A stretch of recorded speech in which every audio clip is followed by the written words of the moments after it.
네, 11장, 12장에 이어 13장에서도 6월절 무교절의 이야기는 이어집니다. 특별히 무교절에 대한 설명에서 태에서 처음 난 것을 구별하게 된 그 경위에 대해서 설명하고 있는데 신학적인 해석이 덧붙여지면서 대속의 개념으로 이어집니다. 땅의 이야기를 하나님의 이야기로 하나님의 이야기 일부로 존재하게 하는 이 6월절 예시, 예전으로서 영적 공명을 이루는 정점은 부모와 자녀 사이에 주고받는 대화에서 발견되어진다. 지난주에 그렇게 말씀드렸습니다. 오늘 13장에서도 두 번이나 이러한 사실을 언급을 합니다. 너는 그날에 내 아들에게 보여 이르기를, 그리고 14절에 후일에 내 아들이 내게 묻기를 이것이 어찌 됨이냐 하거든. 자녀가 묻습니다. 그리고 부모가 대답을 하겠지요.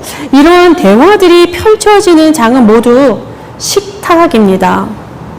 매년 1월이 되면 양을 잡아 양고기를 불에 구워 먹으면서 나누는 식탁에서, 그리고 7일 동안 무교병을 먹는 그 식탁에서 이 모든 대화가 나누게 됩니다. 때문에 이야기의 공간으로서의 식탁은 공동기억의, 그 공동기억을 위한 예전의 자리가 됩니다. 그리고 또 이 식탁이 이웃과 함께 할 수 있는 공동의 식탁이 될 수 있다는 점에서도 독특함을 발견할 수 있습니다. 그러니까 6월절이라고 하는 것은 한 가정을 넘어서는 공동체적인 예식으로 확장이 됩니다. 그러니까 12장 4절에 보면 이렇게 말씀합니다. 6월절 어린 양을 잡아 채할 때에 그 어린 양을 먹을 식구가 너무 적으면 사람 수에 따라서 이웃과 함께 하라, 그렇게 되어 있습니다. 살림이 좀 넉넉한 자가 그렇지 못한 자의 가정을 위해서 일부러 어린 양을 큰 것으로 준비할 수도 있겠다라고 하는 생각이 들기도 합니다. 실질적으로 양 한 마리에서 나오는 고기의 양은 어림잡아 계산해도 한 가족이 먹기에는 과도하게 많은 분량입니다. 하룻밤 사이에 다 먹거나 남은 것은 또 다 태워버려야 하는데 밤새도록 먹는다 해도 거대 가족이 아닌 이상 사실상 어렵습니다. 그렇다고 한다면 이 6월절 식탁은 개인 가정의 식탁이면서도 동시에 이웃과 함께 할 수 있는 그런 나눔의 식탁 이야기도 될 수 있습니다. 이렇게 가정에서 그리고 이웃과 함께 거대한 의식을 치르고 이제 이스라엘은 애굽을 떠납니다. 이들의 수가 장정만 60만 명이었다 기록을 하고 있습니다. 여기에 이제 또 계산을 하겠지요, 사람들을. 여자와 유아 그리고 노인들까지 포함하면 거의 600만 명이 될 것이다, 이렇게 이야기를 하고, 또 실제로는 또 70명의 사람들이 430년이라고 하는 기간 동안 그렇게까지 인구가 증가할 수 없다, 이렇게 논란이 여전히 많습니다. 어쨌든 성경의 기록은 장정만 60만 명, 그거를 토대로 하면 200만 명이라고 하는 그런 인구가 되는데, 사실 가늠이 되십니까? 제가 인터넷 통계, 그러니까 행정안전부에서 나오는 그 주민등록 인구 현황을 보았습니다. 저희가 이제 각 시의 대표들 아닙니까? 그죠? 자, 그리고 보니까 여기에 계신 분들이 자기가 살고 있는 시민을 다 끌고 오면 됩니다. 그러니까 이제 여기 또 펜타가 또 광주에 있으니까 광주가 39.1만, 이천이 22.2만, 하남이 32.7만, 그리고 용인 제가 하는 107.4만, 그리고 여주가 11.3만. 그래서 여기 계신 분들이 살고 있는 지역의 모든 주민을 다 끌고 나오면 200만 정도가 됩니다. 어마어마한 그런 숫자입니다. 자, 또 이 어마어마한 숫자도 신기할 뿐만이 아니라 또 출애굽에 있어서 또 인상적인 것 하나는 이스라엘만 그 구원의 대열에 있지 않았다는 점입니다.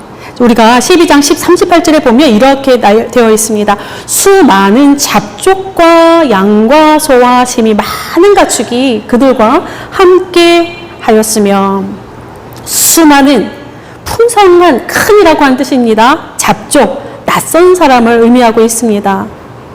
이스라엘의 자유에, 그 구원에 낯선 사람들이 합류하였습니다. 그것도 수많은, 그러니까 상당히 큰 무리가 함께 동행을 하였습니다. 이를 보면 하나님의 선택과 구원의 역사라고 하는 것은 어떤 특정한 집단, 정의 소수만을 위한 것이 아니라 처음부터 온 인류를 향한 포괄적인 특성을 가지고 출발했음을 알 수 있습니다.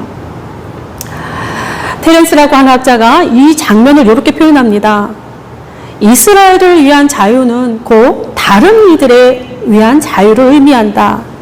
하나님의 백성이 자유함을 얻게 되었을 때 그 자유는 이스라엘 사람들에게만 유익을 주지 않았다.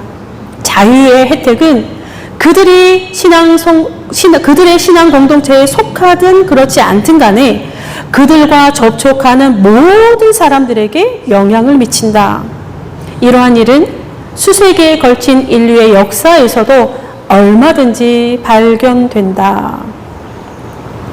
이 이야기가 아브라함을 부르시는 첫 말씀을 기억해 본다라고 한다면 낯선 장면은 아닙니다. 하나님의 백성, 하나님의 나라가 가진 자연스러움입니다. 창세기 12장 2절에서 이렇게 말씀하시죠. 가라, 너는 복이 될지라. 그 복이 3절에서 땅의 모든 족속이 너로 말미암아 복을 얻을 것이라 하셨습니다. 그러니까 이스라엘을 위한 자유가 곧 다른 이들을 위한 자유가 되고 이스라엘과 접촉하는 모든 사람들에게 영향을 미칠 수밖에 없습니다.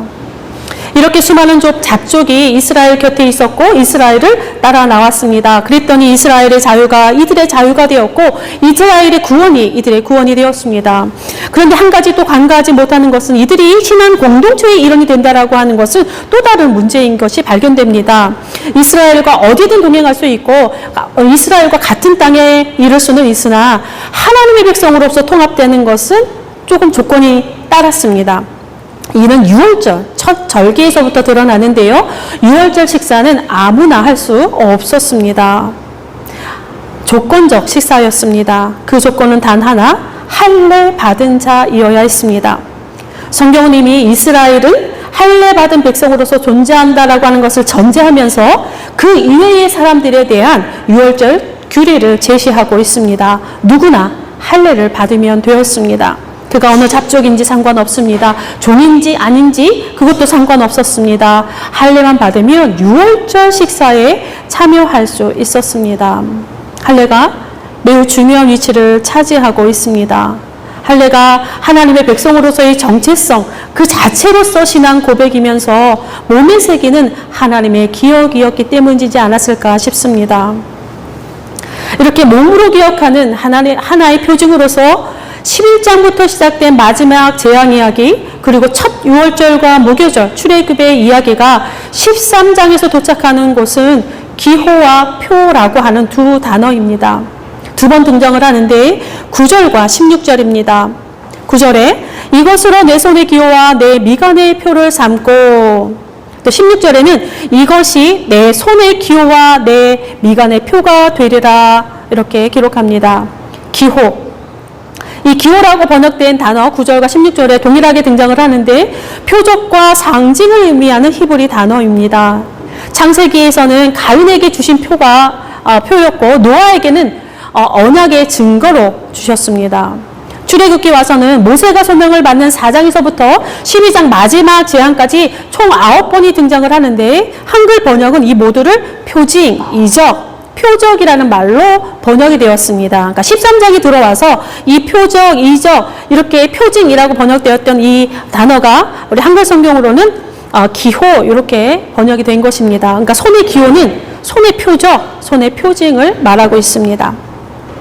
또 표, 미간의 표는 9절과 16절에서 사용된 단어가 다릅니다. 9절에서는 기억 혹은 기념을 의미하는 히브리 단어가 사용되었고 16절에서는 이마에 두르는 띠를 가리키는 그런 단어가 사용되었습니다.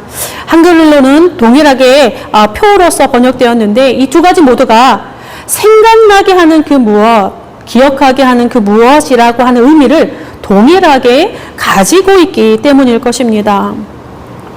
손의 기호와 미간의 표, 손의 기호와 미간의 표를 삼으라. 이 말씀을 이스라엘은 지금도 준수하고 있습니다. 그 대표적인 예가 아침 기도할 때 사용하는 테필림이라고 하는 것입니다. 우리가 한글로는 한자를 사용해서 경문이라 이렇게 말합니다. 이 테필리는 뭐냐면 양피지 작은 두루마리에 모세오경 토라의 구절들이 새겨집니다. 이 작은 두루마리를 가죽이 달린 아니 그러니까 끈이 달린 검은 가죽 작은 상자에 담습니다. 이것을 이마에 두르고 손과 팔에 들려 감습니다. 그리고 탈리트라고 하는 숄로 머리와 어깨를 덮습니다. 제가 아까 사진을 좀 올려드렸어요. 그죠? 카톡방에. 보셨는지 모르겠습니다. 오늘 설교를 위해서 사진 먼저 올립니다. 라고 되어 있는데 그 모습이에요. 이 테필린이라고 하는 것은 성인이 되어야만 착용할 수 있습니다. 근데 유대인의 성인식은 13세에 치릅니다. 좀 빠르죠. 다른 민족보다 성인식이 좀 빠릅니다. 바르 미츠바라고 하는데요. 바르는 아들, 미츠바는 계명이라고 하는 뜻입니다. 율법이라고 하는 뜻인데요. 그러니까 계명의 아들, 율법의 아들, 이런 정도로 해석될 수 있을 것 같습니다. 이 성인식은 보통 통곡의 벽에서 이루어집니다.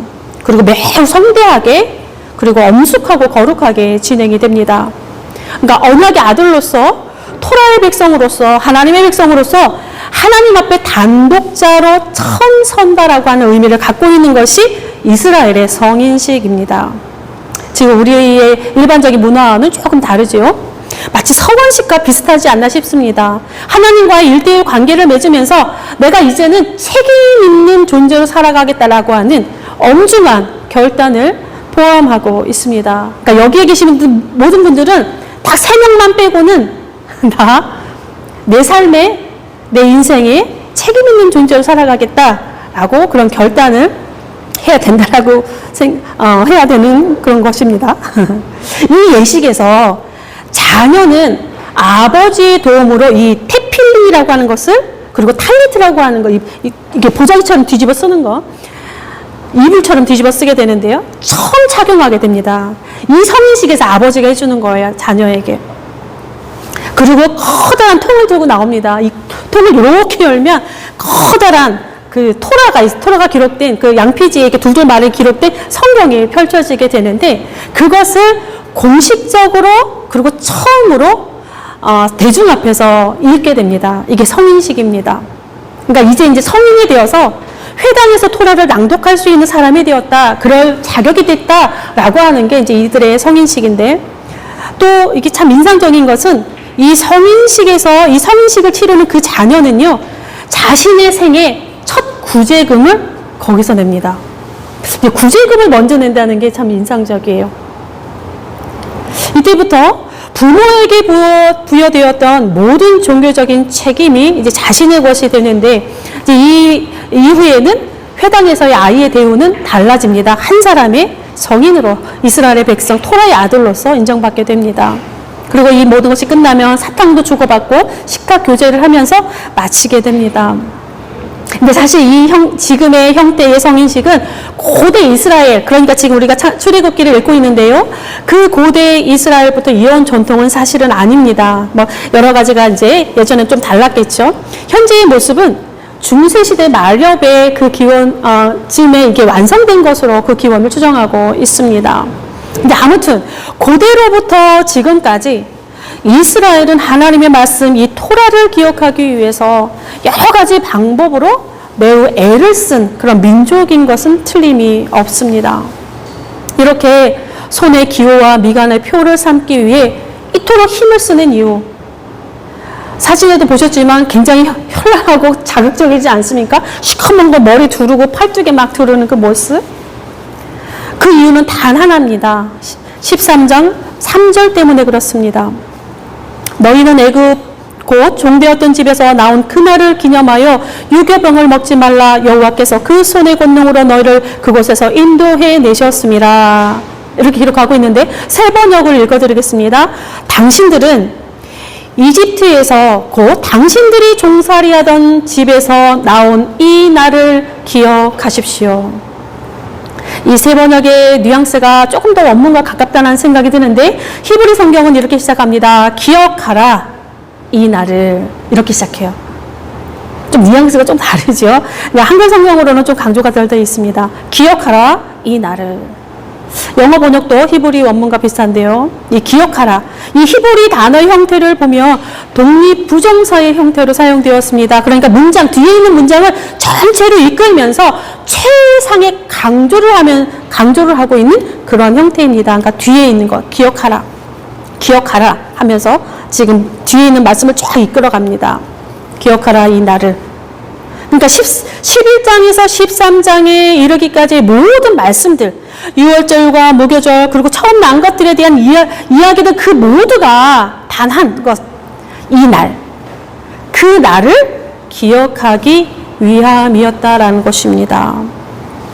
기억하라, 이 날을, 이 날. 이 한 줄에는 상당히 많은 이야기가 농축되어 있습니다.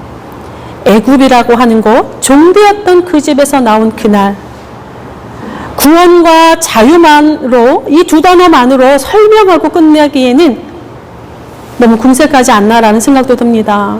어쩌면 이 날에 대한 우리의 평생이 끊임없이 묵상하며 들여다보아야 할 구절은 아닌가 싶습니다. 이 날은 이스라엘에게만 중요한 날이 아니고요, 하나님께도 변화가 일어납니다.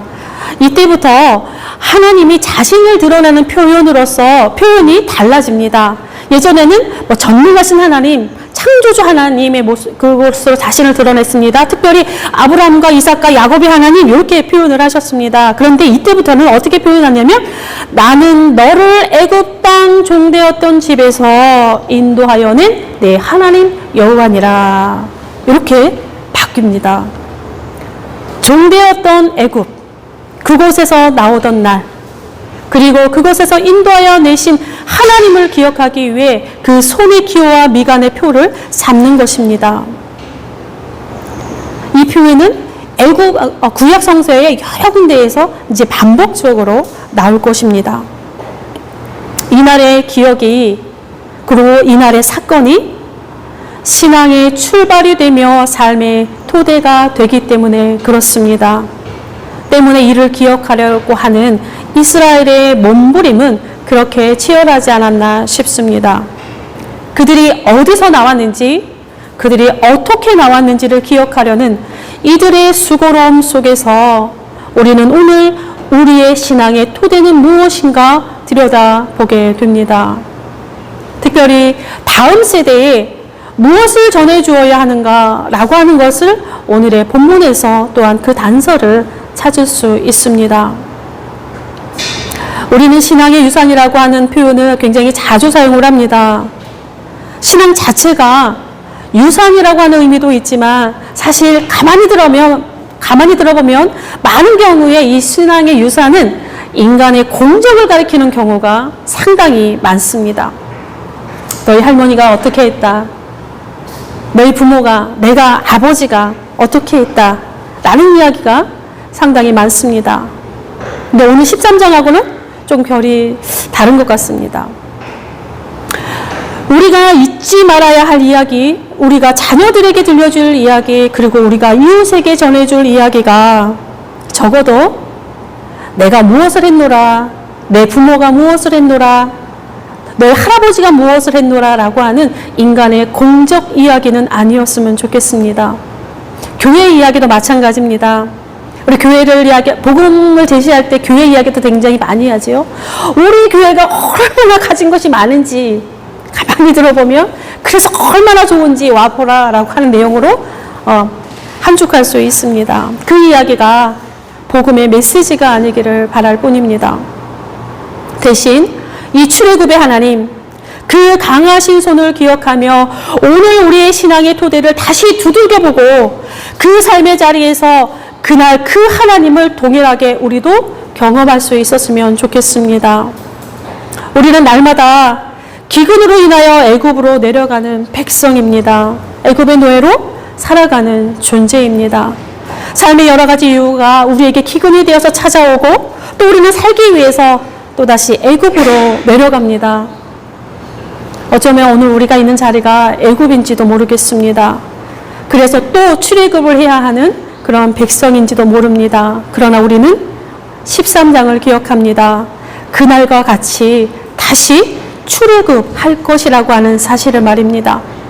그 출애굽의 이야기, 그 자유와 구원의 이야기, 거기에 함께 하신 하나님의 이야기가 해마다 때마다 우리의 자녀들과 나누는 이야기로, 우리 이웃들에게 전해주는 이야기로, 그리고 우리가 함께 모여서 교회를 이루는 우리 공동체의 이야기가 되어서 거룩한 하나님의 이야기와 만나고 공명하는, 그렇게 기억되는 우리의 삶의 자리가 될 수 있기를 바랍니다. 기도하겠습니다. 기억하라, 우리가 종 되었던 그 집을, 그 애굽에서 나오던 그 날을 기억하라.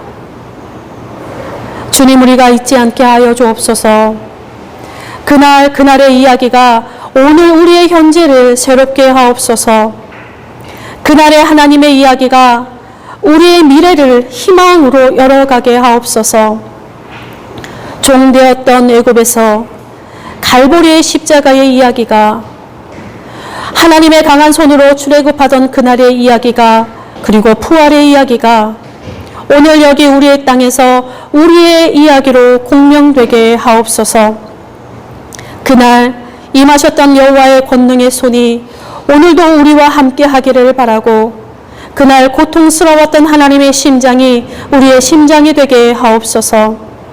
오늘도 애굽에 머물며 고통 가운데 구원을 기다리는 이들을 기억하여 주시고 다시 출애굽하게 하옵소서. 출애굽의 길이 되어 주신 예수 그리스도의 이름으로 기도드립니다. 아멘.